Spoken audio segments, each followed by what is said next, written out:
मराठा आंदोलक मनोज जरांगे पाटील आपल्या सोबत आहेत. पाटील, वाल्मिक कराड यांच्यावरती मोक्का कारवाई अंतर्गत गुन्हा लावण्यात आलेला आहे, मोक्का कायदा, आणि त्यांची न्यायालयात रवानगी आता करण्यात आली आहे.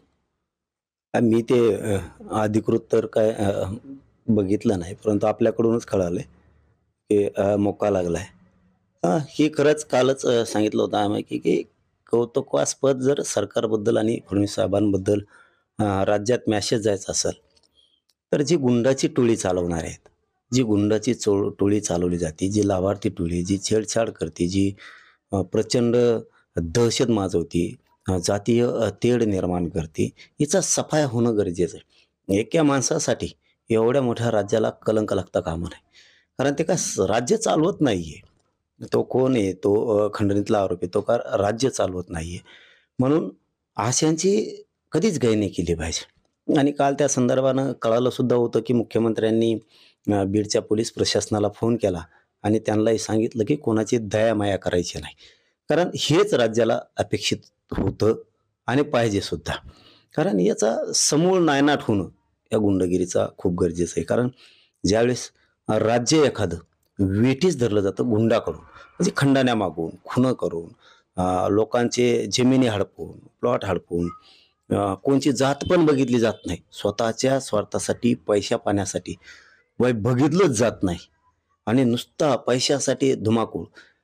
आपण तर प्रत्येक वेळेस सांगितलं की त्यांच्या जातीची जी पत होती, पत घालायचं काम ह्या काही गुंडगिरीच्या टोळीनं केलं.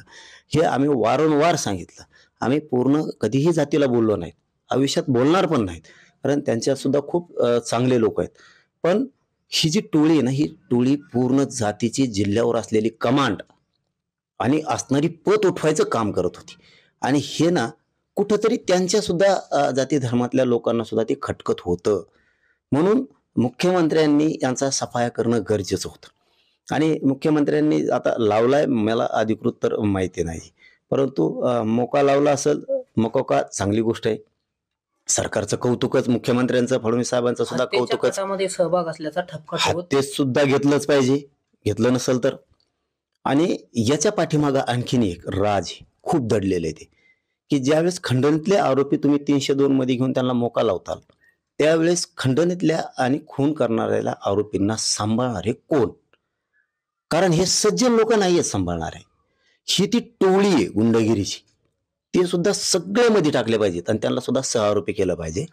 यांचे मोबाईल कुठं फेकून दिलेत, काय केलेत, याचे CDR काढले पाहिजे सगळ्यांचे. आणि या सगळ्या आरोपींची एकदा नार्को टेस्ट व्हायला पाहिजे. ही मुख्यमंत्र्यांकडे आग्रहाची मागणी, की एक नार्को टेस्ट एकदा होऊ द्या, म्हणजे हे सगळं दूध का दूध पाणी पाणी कळेल. कारण हे 100-150 जण आहेत, खूप टोळी. ही टोळी ना राज्य विचित्र करून टाकेल, जातीय तेढ निर्माण करेल. यासाठी यांना शिक्षा होणं गरजेचं आहे. मुख्यमंत्र्यानं येत्या काळात ते तातडीनं लगेच करावं. जेलमध्ये प्रोडक्शन वॉरंट दाखवून आता SIT कराडचा पुन्हा एकदा ताबा घेणार आहे. आता ते कायदेशीर त्यांच्या बाबी आहेत. त्यांना तपासाला जिकडं जिकडं घेता येईल तिकडं तिकडं माननीय न्यायमंदिर परवानगी देईलच. कारण त्यांचा ही खूप खोलवरचा तपास आहे. किचकट प्रक्रिया आहे, किचकट. खंडणी त्यातून खून करायचे, खून करणारे पळून लावायचे, पळून न्यायला वेगळ्या टीमा, त्यांना पैसे पुरवायला, जीव घालायला वेगळ्या टीमा, त्यांच्या झोपण्याच्या राहण्याची व्यवस्था करणाऱ्या वेगळ्या टीमा, यांना गाड्या घेऊन फिरणाऱ्या वेगळ्या टीमा, यांचे लाभार्थी टोळी जे योजना सरकारच्या कसंही करून तेच खातायत. खंडाण्या, प्लॉट बळकवणे, जमिनी बळकवणे, ह्या वेगळ्या वेगळ्या टोळ्या. दरोडे टाकणे ही वेगळी टीम, मारामाऱ्या करणारी ही वेगळी टीम. म्हणजे ही याचा एकूण पाठीराखा कोण? मुख्यमंत्री साहेबांना विनंती आहे, आता शोधायचा याचा पाठीराखा कोण? यावर तुम्ही समाधानी आहात का आता सध्या तरी? नाही, आता मी तर अधिकृत बघितलंच नाही, पण मोका लागला असेल तर ही चांगली बाब आहे. 100%च कौतुक मुख्यमंत्र्यांचं. मोका लावला असेल, पण 302 मध्ये घ्यायला लागणार आहे. आणि आम्ही एवढं समाधानी नाहीत. आताचं कौतुक 100% मनापासून कौतुक. आणि महाराष्ट्रातल्या सगळ्या जनतेचे होते. जातीफातीचं काही संबंध नाही याच्यात. जातीफातीचा काहीही संबंध नाही याच्यात, अजिबात नाही. 100% कौतुक. फक्त सगळे सहआरोपी आणि टोळीचा सफायाच करा आता. आणि यांना सांभाळणारा जो मेन लीडर आहे ना आता, तो मात्र शिडियार काढा आणि यांचे सगळ्यांचे नार्को टेस्ट करा आणि वडापुऱ्यामध्ये ठेवू नका, अजिबात ठेवू नका. तर नक्कीच हे होते मराठा आंदोलक मनोज जरांगे पाटील. या सर्व प्रकरणाच्या मागे पाठीराखा कोण याचा सुद्धा शोध घेतला पाहिजे असं सुद्धा जरांगे पाटील यांनी TV9 मराठीशी बोलताना सांगितलेलं आहे. रामनाथ ढाकणे, TV9 मराठी, आंतरवाली.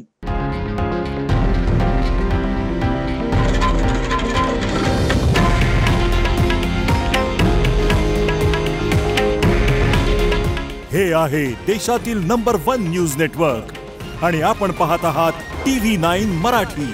काळजी तुमची, हित महाराष्ट्राचं.